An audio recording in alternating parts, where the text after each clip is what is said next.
A group of dangerous criminals must be transferred to another prison, but the guards did not know that the prisoners had come up with a brilliant escape plan and hijacked the plane. At the beginning of the film, they show a group of military men who have recently been discharged from the army. Among them was Cameron, who had an appointment at a bar with his wife Trisha. She works as a waitress here and is very happy to see him. And while the couple is dancing, drunk people pester them, but Trisha asks to ignore them. However, when the couple decided to go home, a couple of bad guys got in their way, and in an attempt to protect himself, Cameron accidentally eliminates a man. On the day of the trial, Cameron receives a sentence of 10 years in prison. Arriving at his cell, he immediately writes a letter to Trisha.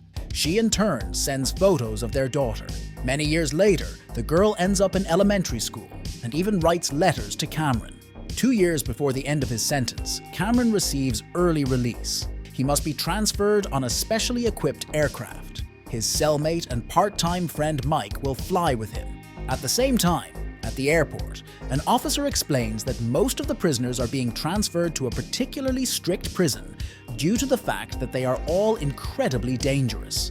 Agent Willie from the narcotics department is given a special task in which he will have to play a double role and obtain information from a major drug lord.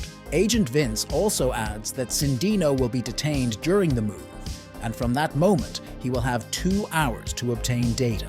Due to flight rules, Willie will not be able to bring any weapons directly on board, which is why he has to give up his gun. A little later, the prisoners arrive at the airport. Among them are mass killers Billy Bedlam and Johnny 23, Black Guerrilla Gang member Nathan Jones, drug addict Joe Parker, and Cyrus, who likes to brag that he has claimed more lives than cancer.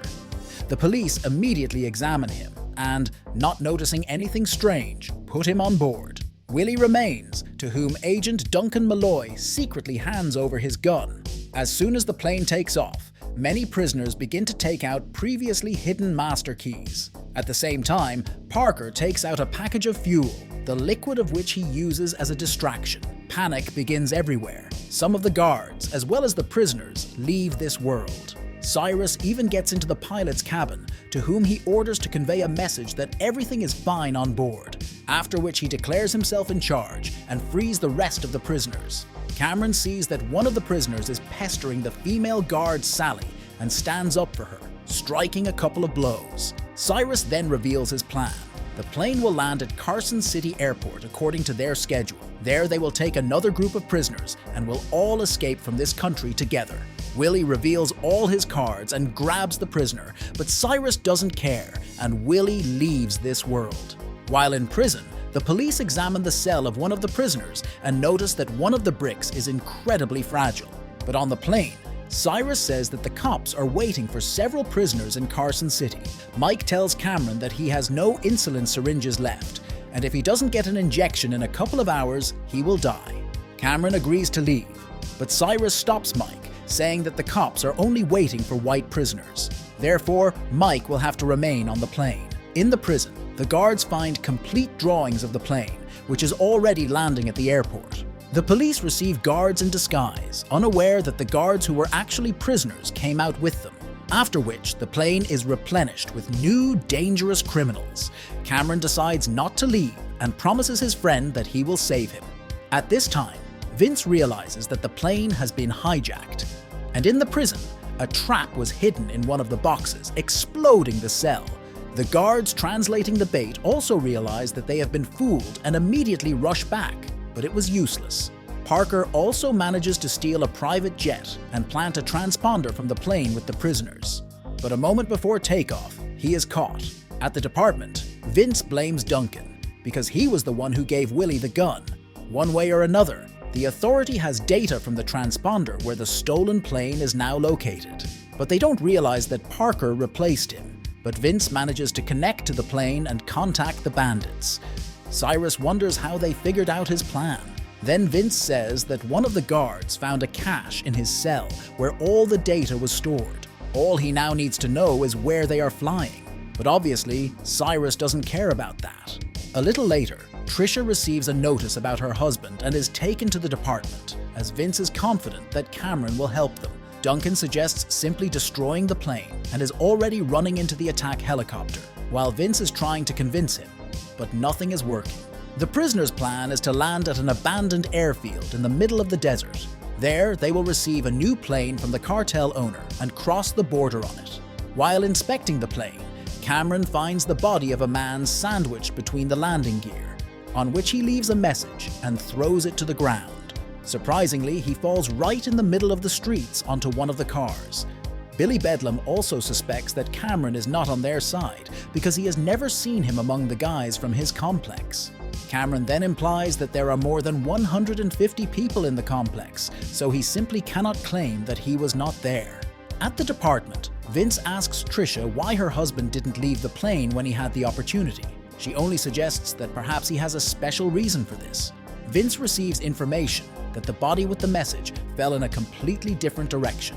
Because of this, he rushes to Lerner Airport after first contacting the army. Meanwhile, Billy Bedlam finds Cameron's parole case, starting a fight. But Cameron cannot be killed just like that. Ultimately, Billy leaves this world.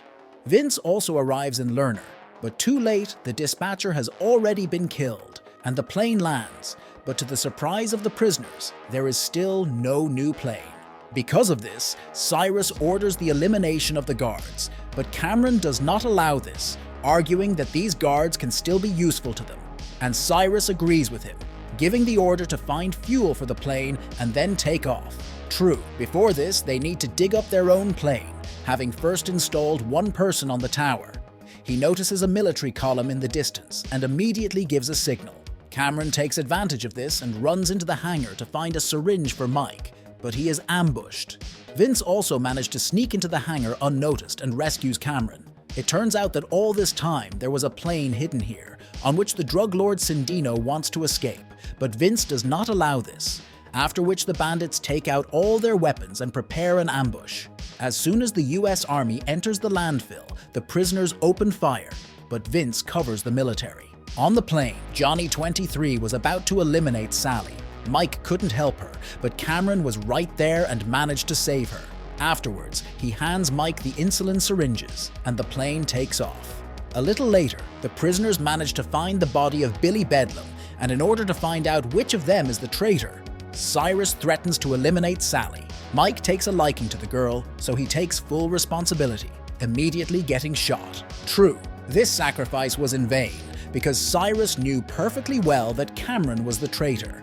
But they are distracted by a military helicopter that arrives and breaks through the fuel tank. Cameron manages to get into the cockpit, ordering the pilot to land the plane at the nearest airfield. But there is a problem. One of the engines fails, and all they can do is make an emergency landing in the middle of the street. While inspecting the prisoners, Vince notices Cyrus escaping in the distance on a fire truck and immediately gives chase with Cameron.